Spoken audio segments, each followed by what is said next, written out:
Um, Anyhow, yeah, so this is our start screen experience. You'll see these kind of square boxes here, square and rectangular boxes. We call these tiles. And the idea here is that, again, we don't want to create a page with slews and slews of apps. Again, you want to customize these. If they're tiles that give you quick launch points to your apps, so be it, but we'll let you customize that.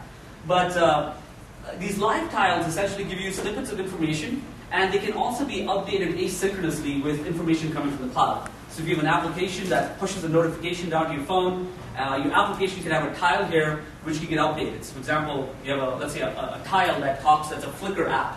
Your Flickr app can be updated with, let's say, a new image that you posted onto your Flickr account as an example. So these are your live tiles.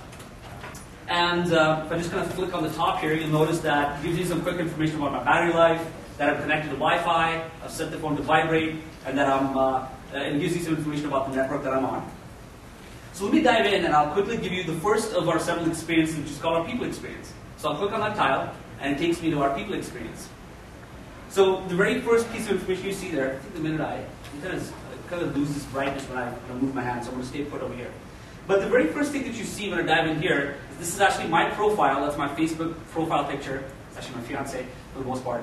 But that's my profile picture with kind of my Twitter update and my contacts to follow. But you'll also see some things peeking over from the right. Again, this is the intuitive bit that I was talking about when we built out the experience. So again, I can pan through this to look for my list of contacts, or I can pan to the right, and it's a little hard to see, but right at the top there, there's actually kind of an orange progress bar that's actually giving me a live feed from Facebook. So what I've done is when I'm logged into my phone, I actually logged in using my Windows Live credentials, my Exchange server credentials, and my Facebook credentials. And it's kind of munged the three into one. And what you see here is actually what's coming from Facebook. And this is as of, it's actually very current. And again, you can see something kind of peeking again from the right. So I pan again to the right, and these are existing or recent contacts who have actually contacted from my phone. So these are all people that I may have recently gotten in touch with. So you're probably wondering, okay, this looks good. Now let's say I want to actually call someone. How do I do that?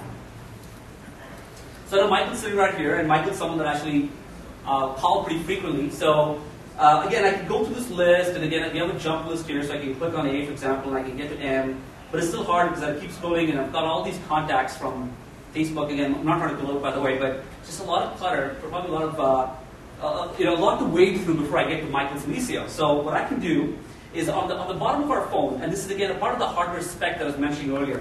It's a little hard to see because the light's reflecting off it. But there's three buttons to the bottom.